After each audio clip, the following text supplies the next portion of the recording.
This is TechCrunch.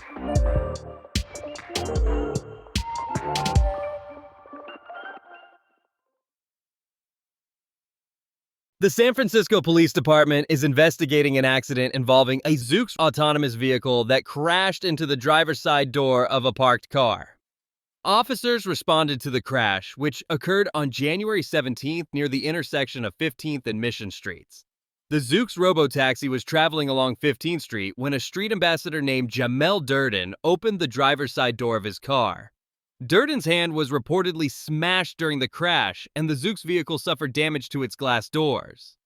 The San Francisco Police Department told TechCrunch the Zoox vehicle was carrying a passenger at the time, which has not been previously reported. That passenger was an employee of Zoox, according to the company, and was not injured, which the SFPD confirmed. The police department declined to provide TechCrunch with an incident report due to the fact it is still an open investigation. Zoox filed its own police report about the incident, the company told TechCrunch, but said no additional details have been requested. In a statement on January 20th, Zoox said it was cooperating with local authorities to provide an accurate account of the incident. The California Department of Motor Vehicles, which regulates autonomous vehicles in the state, has also met with Zoox about the January 17th crash. The DMV told TechCrunch that Zoox filed a crash report in compliance with California regulations. That report is not yet publicly available.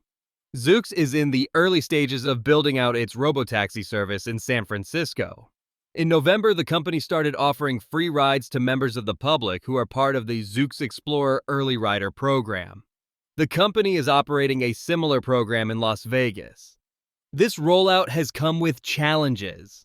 The Amazon-owned company issued a recall in December to fix an issue where some of its vehicles were crossing center lanes and blocking crosswalks.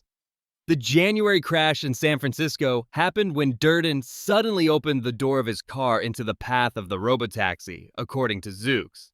The company said the robotaxi identified the opening door and tried to avoid it, but contact was unavoidable. Zoox also said it offered medical attention to Durden, who allegedly declined. According to Mission Local, Durden refused medical treatment until his car was towed.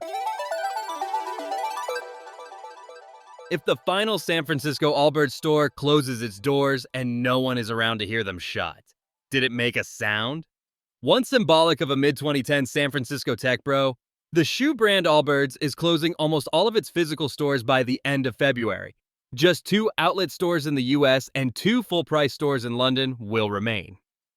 Allbirds CEO Joe Vernacchio said in a statement, "We have been opportunistically reducing our brick-and-mortar portfolio over the past 2 years. By exiting these remaining unprofitable doors, we are taking actions to reduce costs and support the long-term health of the business." The typical Allbirds wearer knows that this kind of corporate speak is a thinly veiled way to say the current financial outlook of the company isn't great. Allbirds was founded in San Francisco in 2015 and quickly became the it shoe among startup employees.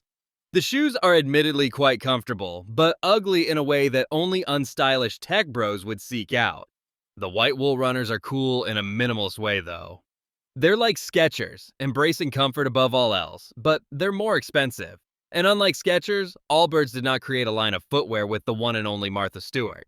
Like the companies that its customers probably work for, Allbirds raised enough venture capital to secure an overly inflated unicorn valuation, only to go public in 2021 and flounder. The company's market capitalization is now about $32 million, and its stock hovers at just a few dollars per share.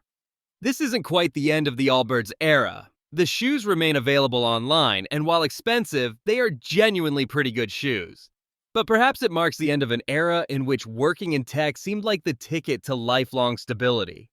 Now, your company can only afford branded Patagonia vests if you're working in AI, and even then, you might be haunted by an undercurrent of anxiety that the AI bubble might burst. Perhaps this anxiety is fueling the next era of Silicon Valley style, in which everything needs to be as efficient as possible. Tech bros now wear Oura rings to track their biometric data, log their macros on MyFitnessPal, and eat Sweet Green Power Max protein bowls with over 100 grams of protein. In that light, maybe it makes sense that people are so nostalgic for 2016. That's it from TechCrunch. For more stories like these, go to TechCrunch.com.